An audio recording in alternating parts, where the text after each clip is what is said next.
Энвер Гареев атындагы ботаникалык бак Улуттук илимдер академиясынын системасындагы илимий изилдөө институту болуп саналат. Бул жакта 68 киши эмгектенип илимге салым кошуп келишет.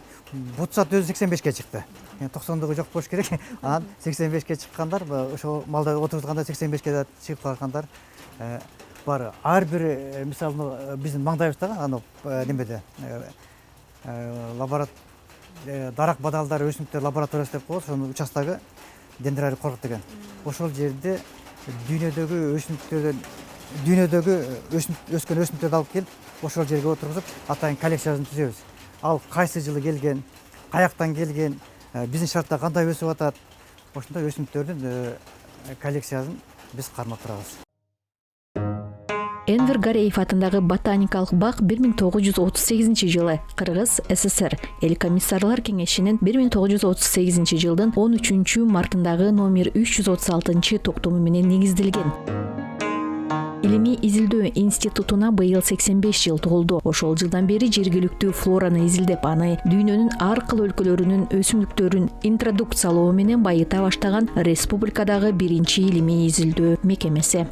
Өсүмдүктү өстүрүү бала баккандай эле да. Мисалы бир өсүмдүктү уругунан баштап өстүрүп, ошо өскөндөн баштап бул канча күндө өсүп чыгат, өсүмдүк качан пайда болду, биринчи жалбырак кандай алды, экинчи жалбырак качан пайда болду.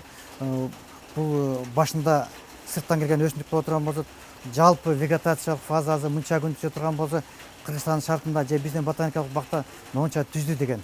Бул аябай эле чоң эмгек болот. Ал деген анын үстүнөн дагы аны убагында сугарбаса дагы курап калышы мүмкүн. Ал курап калгандан кийин ал өсүмдүк жоголуп кетиши мүмкүн. Ошондой болуп, ошонун баардыгын жасаган биздин илимий кызматкерлер. Албетте 85 жыл дегенде ботаникалык бак тарыхка бай келет. Маселен, Горький көчөсүндөгү Дендропарк коругунда 85 жашка чыккан бак дарактар орун алган. Растение это долгоживущее.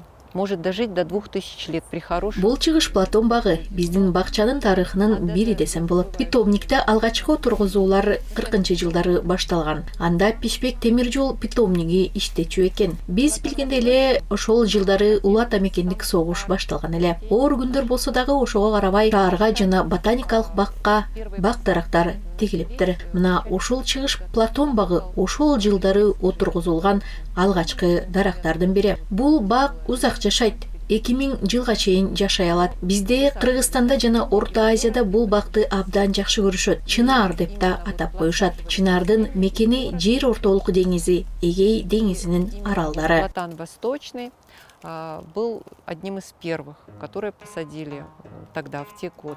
Галина Маласеева ботаникалык бактын башкы илимий кызматкери. Студент кезинен келген окумуштуу ботаникалык бактын бир топ бак дарак бадалдарын жаңылатып отургузуп турат. Анын башкы максаты өсүмдүктөрдүн био ар түрдүүлүгүн ботаникалык бакка алып келип өстүрүп жайылтуу. Ну, в этом году мы тоже посадили, естественно, черенки. Мы смотрим, какие растения, например... Бак дарак бадалдар лабораториясынын күнөөсканасы экиге бөлүнүп турат. Түндүк жана түштүк болуп, азыр биз түштүк бөлүгүндө турабыз. Бул жак чоңураак келет. Ичи дагы ыңгайлуу болуп стеллаждарга бөлүнгөн. Стеллаждар дарыядан алынып келген кумдарга толтурулган. Асты болсо дренаждарга толтурулган. Мындайча айтканда, анча көп эмес топурак катмарларына толтурулган. Анын үстүндө азыр эле айтып өткөн жуулган дарыя куму бар. Өсүмдүктөрдү чачыратуу жолу менен түтүктөрдөн келген суу менен сугарабыз. Бул жакта жогорку нымдуулук сакталат. Аны күн сайын көзөмөлдөп турабыз. Нымдуулук 100%га чейин болушу керек. Мына бул жакта барометр дагы турат. Ал нымдуулукту көрсөтүп турат. Ал эми бул жерде градусник илинип турат. Ал температураны көрсөтөт. Траншея түрүү болгондугуна байланыштуу үшүк болбойт. Эшикте катуу ызгаар суук болсо дагы жакта ал суук байкалбайт дагы, топурак өшөбөйт. Мында биз жаңы өсүмдүктөрдү өстүрдүк, аларды көбөйттүк. Бир эле эмес, бир топ өсүмдүктөрдү олтургузуп көбөйтүп жатабыз. Муну менен бирге биздин коллекциябыз дагы көбөйүп жатат. Бул жылы биз гортензиялардын түрүн көбөйтүп жатабыз. Мисалы, дараксымал гортензияны биз жазында отургузганбыз. Бул өсүмдүктөрдү вегетативдик органдарынан көбөйтөбүз. Мындайча айтканда, сабактары, бүчүрү, тамыры, жалбырактары менен. Ийне жалбырактуу өсүмдүктөрдү жазында олтургузуу керек. Сабактарынан алып көбөйтөбүз. Жазында туяны дагы олтургузганбыз. Азыр алар жакшы тамыр алып кетти. Өсүмдүктөр стеллажда 1-2 жыл калат. Андан кийин аларды ящиктерге олтургузабыз. Ал жактан жакшы тамыр алгандан кийин питомникке алып чыгабыз. Питомниктен алып дендропарктын тиешелүү секторлоруна олтургузабыз. Анткени дендрарий географиялык негизде курулган. Ал эми бул жака дендрарийге отургузулбаган бадалдарды биз шаарларды жашылдандыруу үчүн сатыкка коебуз. Бул кооз бадалдар бүгүнкү күнү талапка ээ. Көпчүлүктөр ушул бадалдарды сурап келишет. Гортензиядан сырткары вигела, будлеялар, жасмин да эң кооз бадалдарга кирет. Бул айтып жаткандардын бардыгын жакшы көбөйткөндү үйрөндүк. Ал эми жаңы өзгөчө делгендерди алгач коллекцияларыбызга олтургузабыз. Эң башкысы ботаникалык бактын коллекциясын көбөйтүү жана түрдүү өзгөчө өсүмдүктөргө ээ болуу. Стараемся экспериментальным путем посмотреть, когда они лучше всего читаются.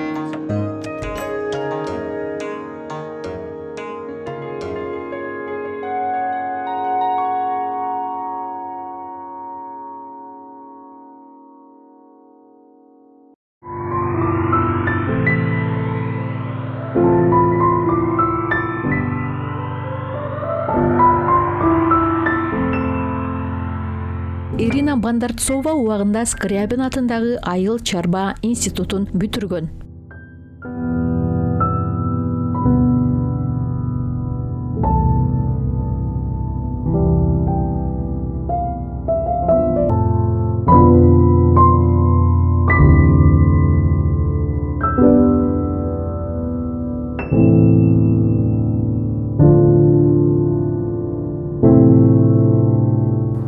Я закончила сельскохозяйственный институт имени Скрябина.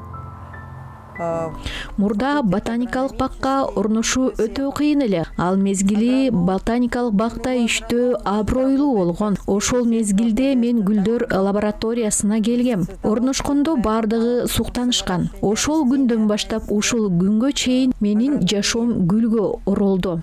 Гүл өстүрүү менин кесибим болуп калды. Көп эмгектендим. Гүлдү өстүрүү кыйын эле. Убакыт, эмгекти көп сарпташың керек. Ал эми сен өстүргөн гүл кылчайып, кооз болуп чыкканда аны карап сыймыктанасың. Почетно. Ну вот я попала сюда, в лабораторию цветоводства, потому что вообще работа в Академии наук, в Ботаническом институте, это было что-то из ряда вон выходящее. Мы сейчас находимся в нашей оранжереи. Такая оранжерея у нас одна на всю нашу. Биз азыр ботаникалык бактын оранжереясындабыз. Оранжерея Кыргызстан боюнча бирөө эле. Бул жакта 500дөн ашуун тропикалык жана субтропикалык гүлдүн түрү бар. Бул гүлдөр аякы 10-15 жыл ичинде чогултулган. Оранжерея болсо 1947 жылы түзүлгөн. Форм тропических и субтропических растений. Этим растения нами собирались в течение нескольких десятков лет. Банан, бутия, пальма, бамбук бактары оранжереяга өзгөчө кооздукту берип турат. И вот выросли огромные уже деревья. И вот этой бутии, самое пожилое тут растение в оранжерее, уже 70 с лишним лет.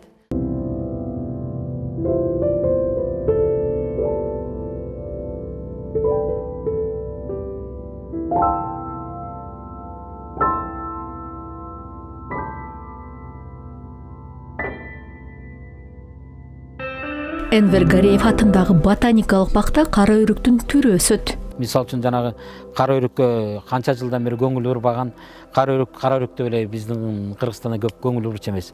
Азыр кара өрүктүн эң жакшы сортторун издеп, эң жакшы көчөттөрүн издеп, эң жакшы сапаттууларын издеп, кургатуу жагынан, столовый жагынан жанагы транспортабельный башка өлкө, чет өлкөлөргө саткан сортторду издеп дыйкандар азыр жакшы жумуштун үстүндө иштеп атышат да. Ошолорго биз жардам кылганга даярбыз.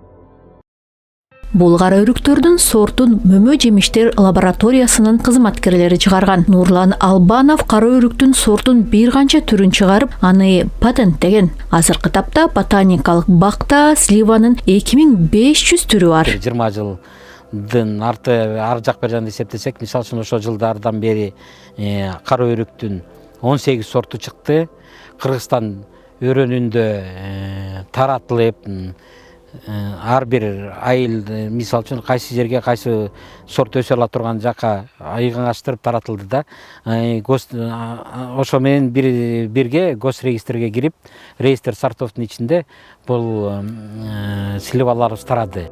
Быйыл дагы кара өрүктүн 9 сортуна патент алынып, аны Кыргызстан боюнча таратуу күтүлөт. Анан биз аянкы жылдары бул сорттордун ошол жыйынтыгында изилдеп отуруп, бул сортту чыгарып, бул сорт өзүнчө чоң сорт, бул сухофруктовый назначение, бул кургатканга жакшы да, данеги жакшы ажырайт, мындай ажыраткандачы. Анан бул ажыраткандан кийин ажыраганда бул сухофруктовый деп айтабыз да. Негизи сливанын кара өрүктүн жанагы десертный столовый сорт, анан кийин сухофруктовый эки назначениясы бар. Ошол экөөнүн бирөөсүндө бул жакшы өзүн көрсөттү. Буга ушул сортко да биз быйыл буюрса патент алып атабыз. Анан ушул сортту биз памяти Гареева деп Гареевдин атынан ыйгарып атын койдук да.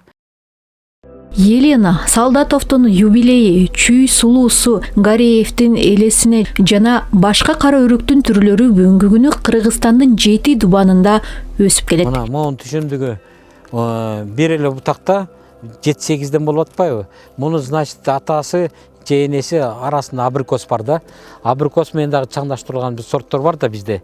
Абрикостун эң жакшы маса эмеси бул абрикос ар бир кальчатка, ар бир учуна түшүм байлай турган эмеси бар да.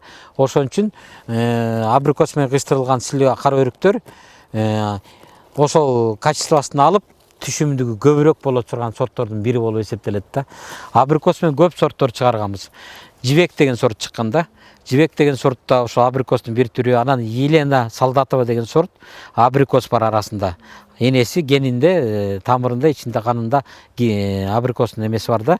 Ошол азыр Елена деген сортубуз окумуш түшүм бере турган сливалардын бири болуп эсептелди. Ар бир сортту чаңдаштырып отуруп, окумуштуулар суукка чыдамдуу сортун чыгарышкан. Биз азыр быйыл сентябрдын 8-и слива кара өрүктүн дагы кеч пуша турган сорттордун арасында турабыз. Бул сорт гибрид. Гибридин номер 65. Анан ошол биз башында айтып кеткендей, экспериментальный участоктун ичинде турабыз. Бул экспериментальный участоктун тегерек чети бүт сетка менен королгон. Мунун ичинде селекционный жумуштар өтөт. Селекционный жумуштар деген эмне? Бул чаңдаштыруу жумуштары. Эки сортто, эки сливаны чаңдаштырып отуруп, ортосунан искусственный жол менен жаңы сорт чыгарууда. Ошонун негизинде мен мисалы үчүн жакында эле Нарынга барып келдим. Нарында биздин Кыргызстан боюнча шарты оор, ошо бизге өстүргөнгө болбойт деген сөздөргө бир жакшы салым киргизип келдим да. Анткени бизде ошол аянкы 20-25 жылдын ичинде ошол кара өрүктүн жаңы сортторун чыгардык да. Бул Чуйская красавица деген сорт, азыр анын мемеси жок. Бирок ал деген ата энеси Южная Дакота, суук жерден келген американский сорт. Апасы болсо биздин сорттордун арасынан ошол киргизская зимняя, киргизская превосходная, ошол сорттун арасынан чыгарып отуруп, суукка чыдамдуу сортту чыгардык да. Бул Чуйская красавица. Бул суукка -40, -35 градуска чейин чыдай турган слива, мөмө байлайт. Түшүмү жакшы, бою өсө турган кичинекей бойлуу болуп өсөт да. Ошол сливаны биз азыр Нарындын шартына таратууга аракеттенип атабыз, ошол жумуштарды өткөрүп атабыз да. Эмендүүлүк алгандан бери ботаникалык бактын багы качан ачылат деген суроо көп эле берилди. Бул суроо эң биринчилерден болуп, ал жерде иштеп, эмгектенип жүргөн маткерлердин биринчи көйгөйү эле. Ушундан улам ботаникалык бактын кейиштүү абалы боюнча маселе арбын көтөрүлүп турган. Кечээ эле мен жакында ушул бир жерге собранияда болуп келдим, конференцияда. биз мисалы үчүн культура инвитродан Кыргызстанга алып калыптырбыздан. Анан ошо культура инвитрога салым кылып, ошо лабораториянын ичине кайра ачсак, илгери Союз малында болуптур. Анан бизде илимий кызматкерлер жетишпей ошол культура инвитробуз калып калыптыр да. А бул жакшы безвирусный сортторду чыгаруу лаборатория болуп эсептелет да. Ошо именно ушу меме жемиш лабораториясында биздинки максат ушу лабораториялык корпус оңолуп атканда сүйүнүп атабыз, жасалып. Ошол жакта бир помещениябыз бар эле, ошону кайра жаңыртып алганга чоң максатты коюп атабыз да. Бүгүн Энвер Гареев атындагы ботаникалык бак президенттин тапшырмасы менен реконструкцияланып жатат. Эскерте кетсек, өлкө башчыбы Садыр Жапаров жаз айларында Энвер Гареев атындагы ботаникалык бак илимий изилдөө институтунун абалы менен таанышкан. 2023 жылдын 18 мартында жалпы республикалык ишембилик болуп, биздин ботаникалык бакта болуп, өлкө башчыбы Садыр Нуркожоев өзү баш болуп бул жерде ишембиликке келген, келип бир катар тапшырмаларды берип, азыркы ботаникалык бактын абалы жөнүндө өзү кыдырып, таанышып көрүп кеткен. Ошол тапшырманын негизинде азыр президенттин иш башкармалыгы бул жерде иштеп атат. Өзүңүздөр көрүп тургандай, бул жерде жердин астынан атайын скважина казылып уже бүтүп атат. Эми азыр андан сырткары бул жерде тазалоо иштери жүрүп атат. Тазалоо иштери негизинен атайын биз свитно крово-красная деп коебуз, ошол ото өсүмдүк катары көпчүлүк жерде каптап кеткен да. Ал каптап кеткенден кийин ал аябай мындай кароосунда кереги жок, мындай өтө тез көбөйөт да. Ошолорду азыр тазалап, ал жердин баардыгын алып келишилген, макулдашылган ландшафттык дизайн иштеп чыгып, ошонун негизинде иш жүрүп атат азыр. Келечекте ботаникалык бак жарандардын эс алуусу үчүн баардык зарыл шарттар түзүлүп, ал шаардыктардын жана Борбор калаанын конокторунун сүйүктүү эс алуу жайына айланат. Мындан сырткары изилдөө иштери күчөтүлөт.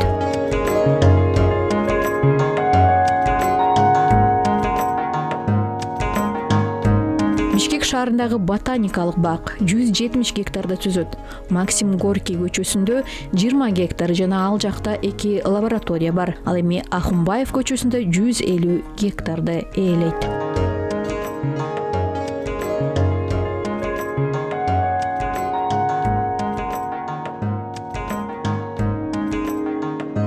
Ботаникалык бак Кыргызстандагы жападан жалгыз илимий мекеме. Бул мекеме менен бүгүнкү күнү зоологдор, биологдор, ботаниктер тыгыз кызматта иш алып барышат.